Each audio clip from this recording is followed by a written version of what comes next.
Well, I told the folks in the first service that I had to stop singing because singing makes me start coughing, and that's not pretty. And I was pretty aggravated by it because this was going to be one of the few times in my life where I was able to sing bass. And I'm going to be able to sing with Tim playing on the bass guitar.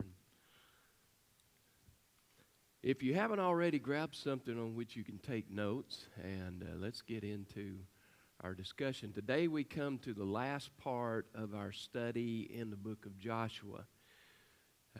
That may be confusing to some of you. And I say confusing because you look at the study guide or you look on the screens and it says Judges chapter 2 is where we're studying, and that may cause some confusion in your mind. If it's the end of our study in the book of Joshua, why are we studying in the book of Judges? I think that's a fair question. I have what I think is a reasonable explanation for it, though, so let me share that with you. Judges does something for us. It equips us to understand a little bit about what has taken place in the last part of the book of Joshua. It opens our eyes to some additional information surrounding events that have set the stage, kind of led the way to where the judges now will come on the scene, and it's really significant what takes place in the first two chapters of the book of Judges. Now, as a result, I think it's going to be greatly beneficial for us today to take a look into Judges chapter 2 to get a little bit of an insight, because there's something going to happen here. We're going to see something that's taking place from the end of Joshua's life on beyond Joshua that is going to prove greatly detrimental to the children of Israel. It's very, very important. In fact, I would consider it to be urgent that we recognize what's happening here, and we maybe make adjustments in our lives to where we are properly educating our children, our grandchildren, or we're going to find some devastation follows if we don't do that. So to see what we're talking about to begin with, look at verses 7 and 8 of Judges chapter 2.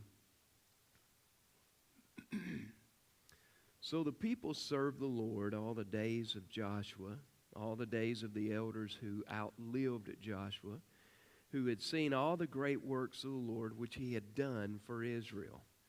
Now Joshua the son of Nun, the servant of the Lord, died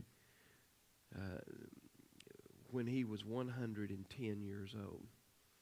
He lived a long life, but as always, when you have a strong leader like Joshua was, when that leader passes off the scene through death or they just move on to something else, you've got a little bit of turmoil, you've got a little bit of chaos, you've got a little bit of difficulty that takes place. We see that in churches quite often when the pastor leaves or the pastor passes.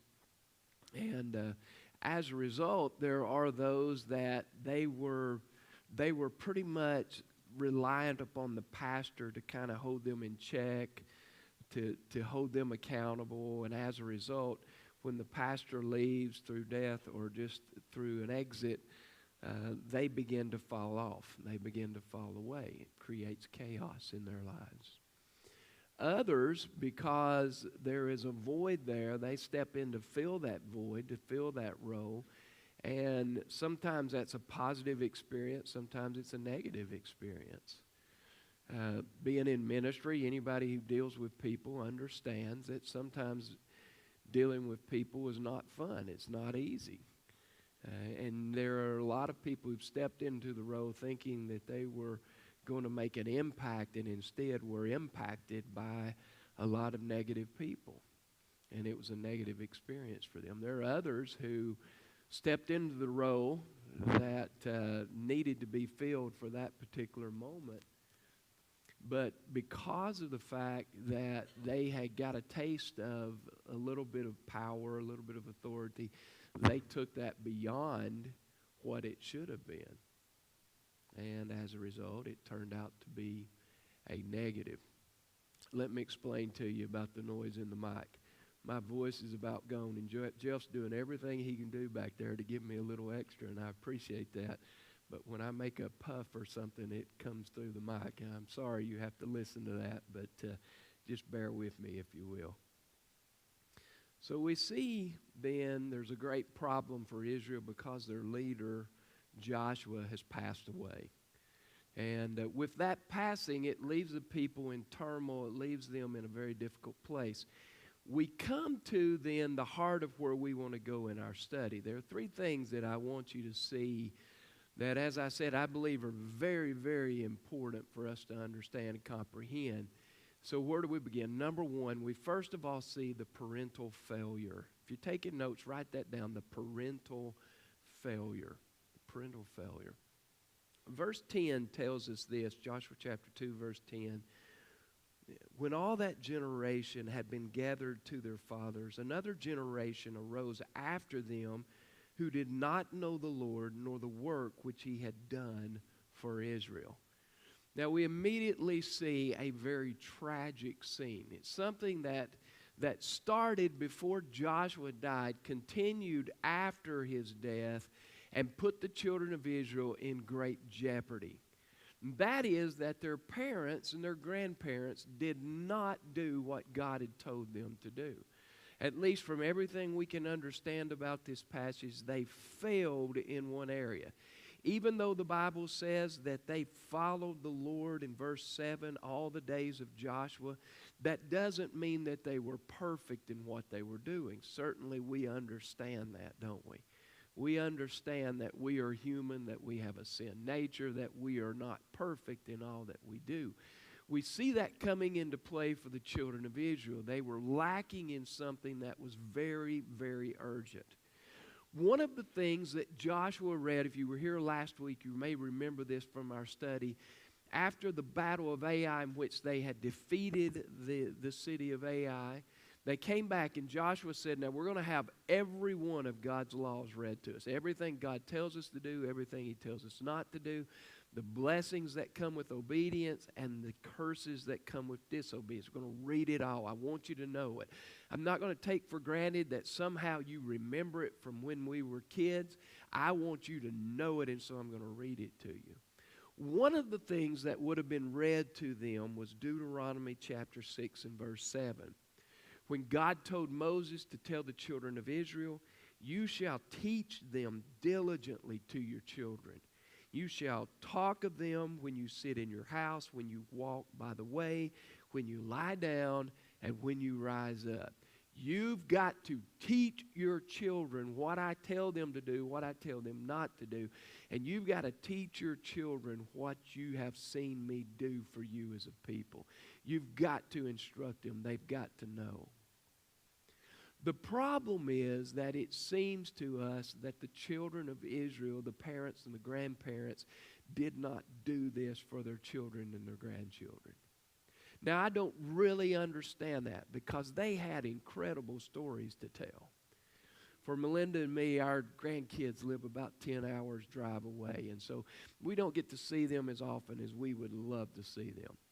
But one of the things we enjoy when we do go see them is that they'll crawl up next to us or crawl up in our laps, and they want us to tell them stories. Especially Melinda. They love for her to tell stories about when she was a little girl and things that happened, the funny things, the exciting things, the scary things. They want to know about their mom, Cameron, when she was little, what happened, what took place. And we've got some pretty good stories that we can tell. Some of them are very funny stories of things that happened to us when we were younger, and our grandkids just love it. I can't help but believe that the children of Israel were no different. The children, the grandchildren of these parents and grandparents were no different. That they would have loved for the parents and grandparents to sit down with them and to share that information. Tell us a story, Grandma. Tell us a story, Grandpa. And man, they had some stories to tell, didn't they? We walked up to this river. You're not going to believe it. It was flooded. The waters were overflowing the banks. We needed to get to the other side. And all of a sudden, out of nowhere, God makes the water just stand up. It's incredible. We walked across on dry ground while the water was just standing up beside us for no explained reason whatsoever. It's just standing up there. God told us to go to Jericho. And He told us to walk around this city one time a day for 6 days, and the seventh day to go around it 7 times. And then He said, start screaming and start yelling. And you know what happened? God caved the walls of the city in. It was incredible. I mean, to feel the thunder of that wall caving in. Can you imagine any child not wanting to hear that? I mean, just in story form, but to know their parents or their grandparents were actually there, actually got to see it. I don't understand why this information wasn't passed on to the next generation. I don't understand why they didn't live in obedience to what they had heard. You've got to tell them this and diligently teach them. Don't just say it in passing. Diligently teach them. And yet they didn't. They didn't. Well, here's where we move now to the second part of this, because we see that the parental failure brought about, number 2, the unintended impact. The unintended impact. Instead of laying down for their children and their grandchildren this moral compass for them to follow, instead of saying, okay, guys, we've got to know and love God.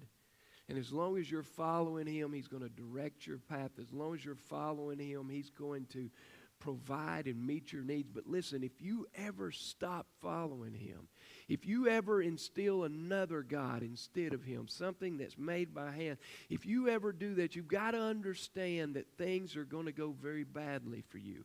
If that's who you want to be your God, then let's see how your God protects you and cares for you. You've got to know this. But instead of giving them that moral compass, their parents and their grandparents instead failed to provide that information. And as a result of it, instead of the children following the Lord and following in their footsteps, the Bible tells us that instead they did what was evil in the eyes of the Lord. They did what was evil in the eyes of the Lord. Now, I think it's a good place to interject something here. I'm not trying to indicate that I believe the children have no responsibility in the fact that they stopped pursuing God or never started pursuing God. I'm not trying to lay all the blame on the parents and the grandparents. I think there is blame for both parties. I think there's responsibility that has to be taken from both sides. As parents and grandparents, we have to accept the responsibility that belongs to us. Our children, our grandchildren still have a choice to make. They had, according to verse 7, they had seen their parents serving the Lord all the days of the life of Joshua. Those that were alive during that time, they had that example to follow. They're without excuse. I'm not trying to indicate they get off scot-free. We're going to see very clearly as we read through a few more passages that that's not at all what happened. But I'm just wondering how things might have been different had the parents and the grandparents took this to heart and taught their children, taught their grandchildren. You say, well, what went wrong? Well, let me read to you verse 11 and the first 2 parts of verse 12. Then the children of Israel did evil in the sight of the Lord and served the Baals. These are the gods of the people of Canaan. And they forsook the Lord God of their fathers, who had brought them out of the land of Egypt. And they followed other gods from among the gods of the people who were around them, and they bowed down to them. Okay, now, God had instructed the children of Israel that they were to drive the inhabitants of the land out. Why? because the inhabitants of the land were very evil and they were very wicked. And they said, if you allow them to stay in the land, they're going to turn your heart away from me. And one of the things they're going to do is they're going to turn your heart from me to worshiping idols. I don't understand that. I don't understand worshiping an idol. I don't understand somebody going out and carving out of wood some sort of an image of something and then bowing down and worshiping that. I don't get that. I don't get it. And yet, I'm afraid a lot of times we're guilty of doing that very thing. Not necessarily bringing a piece of wood in the house and whittling it down till it looks like something. But we make a god out of our bank account, out of our jobs, out of our power or prestige, our position. We make a god out of anger, bitterness. We can go right down the line. We can name all these different things that we choose to make our gods. We take those very things and we put them in the position of God, to where God is supposed to be predominant in our lives. He's supposed to be first in our lives, and yet instead we put something else there. God, you're important to me, but right now building my bank account so that I can withstand any economic turns or problems that come in the future is the most important thing to me. What we've done is we've made the bank account God. We've put the bank account in place of God. The problem with that is that God speaks very clearly when he says, I am a jealous God. There were no uncertain terms when God was laying it out to the children of Israel. I am a jealous God. You put something before me and you are going to face some very serious things. Don't do it. And yet here we find the children of Israel had done exactly that. That they had elevated other things made out of hands into the position of God. They had done the unthinkable. They had turned their backs on the one who had done so many wonderful things for their people, who had provided for them and rescued them and fought for them. All these things, and they had gone to worshiping idols. I don't understand it. And yet, here we are. So then we see that there's a parental failure. There's an unintended impact that then brings about number 3, the devastating consequences. The devastating consequences. As a result of them turning their backs on God, as a result of them worshiping the idols, they caused God to be angry with them, which resulted in the devastating consequences we're going to talk about. The end of verse 12 says they provoked the Lord to anger. Now think about that for just a second. You can provoke me to anger and probably get away with it, because I'm not a confrontational person by nature. That's just not something that I enjoy. I'm not good at it. And so you can probably rouse me and make me get mad and get away with it. You can probably make someone angry that's much smaller than you and get away with it. But to anger the Lord, the Almighty God, the one who controls it all, the one who made us, the one who puts breath in our lungs, the one who causes the heart to beat, I can think of very little that seems more absurd when you just sit and think about it logically than that. Angering the Lord. And yet the children of Israel had angered the Lord. As I said earlier, they had basically set something up and said, this is our God. And now God is saying, okay, well, let's see how that takes care of you. Eventually, you're going to come to the place where you recognize that that can't take care of you. It won't provide for you, and you're going to come back. Now, that's best for my children. That's what God's after. Eventually, you're going to come back into line with my will, and we're going to move along, and you're going to be much better off for that. But until that happens, you're going to face some very serious things. What was it that the children faced, the grandchildren faced? Let me read to you verses 14 and 15. The anger of the Lord was kindled against Israel. He gave them over to plunderers who plundered them, and he sold them into the hand of their surrounding enemies so that they could no longer withstand their enemies. When they marched out, the hand of the Lord was against them for harm, as the Lord had warned them and as the Lord had sworn to them. Let's read that again. As they marched out, the hand of the Lord was against them for harm, as the Lord had warned and as the Lord had sworn to them. And they were in terrible distress.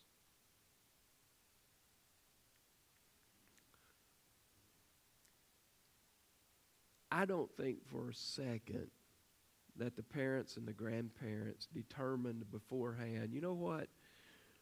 We're going to not teach them about God because we just want to kind of see how they do, what they do. And God says that He's going to bring all these judgments on them. Let's just see what happens when they turn their back on Him. No, I mean, you would literally have to be insane to think like that. To wish harm on your children, your grandchildren, is not something that right-thinking people do. You know, it's just not the way it is.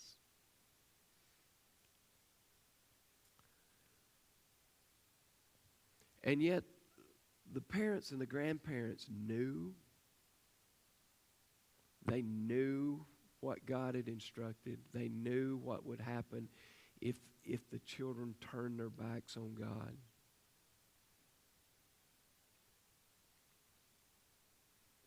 And yet they still failed to teach them. I'm puzzled by that when I think about Israel, but then I turn the table and start thinking about myself, and I'm puzzled even more. Because I did not teach my daughter like I should have. You know, one of the things that I guess in some ways sneaks into our minds and into our thoughts that is very destructive is that it's the church's responsibility to teach my children. It's the youth pastor, the children's pastor, it's the Sunday school teacher, the small group leaders. It's their responsibility to teach my children to love God. That's not true. Not true.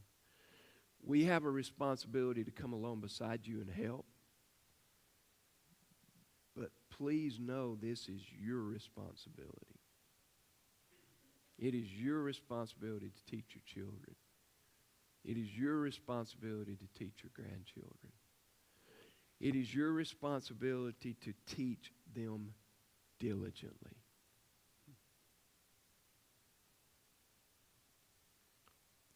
I failed a whole lot in our daughter's life in not doing what God had told me to do. But here in a couple of weeks, 9 days in fact, our grandkids are coming to our house. And for 4.5 days, our daughter and son-in-law are going out of town, and our 2 grandkids are going to be just with us. I cannot wait. I mean, every day our grandson calls and says, it's 9 days. It's 9 days. They're as excited as we are. I'm praying that what's going to come out of this study is that there's a little bit of an understanding. There's been a little bit of education. There's a little bit of awakening, a little bit of conviction to say, I want to learn from this example. I want to learn from what the children of Israel did so badly.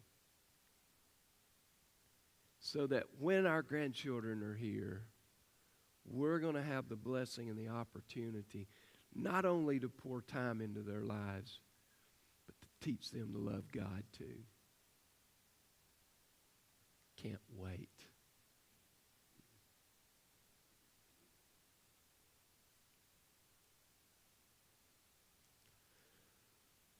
So what about you? You can learn from it, or you can ignore it. You may do a pretty good job already. Thank you if you do.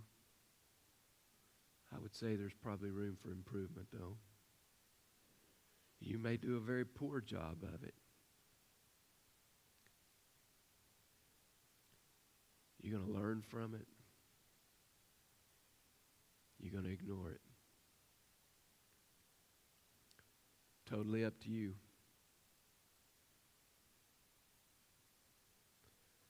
When you begin to think how much is on the line, when you begin to understand how desperately our children need to know and love God, then I'm praying that God will not only do in me what He's already started, but that He will also do in you. And that is a desire and a burden to teach our kids and our grandkids to love God. It's my responsibility. It's your responsibility.